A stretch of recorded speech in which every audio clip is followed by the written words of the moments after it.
Son günlər yağan aramsız yağışlar Kür çayında suyun səviyyəsinin kəskin artması ilə müşahidə olunur. Kürdə suyun səviyyəsinin artması sakinlərin narahatlığına səbəb olub. Mütəxəssislər isə narahatlığa heç bir əsas görmür.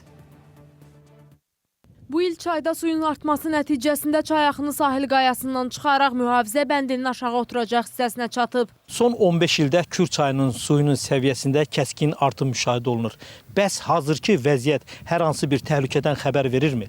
Sakinlər deyir ki, Kürdə suyun səviyyəsi hər gün artır. Təxminən Kürün həddi düzdür, bundan biraz yuxarı idi, amma yenə də bizdə çox böyük təhlükələr yarandı.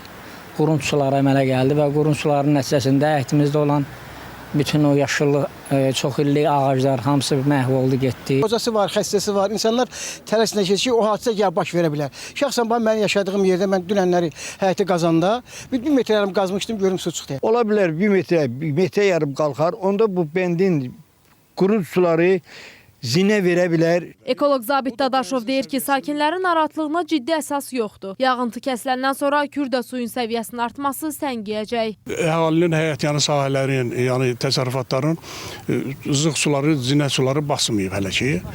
Burada Kür çayında suyun sürəti həddindən artıq çoxalıb bu səviyyə ilə əlaqədir.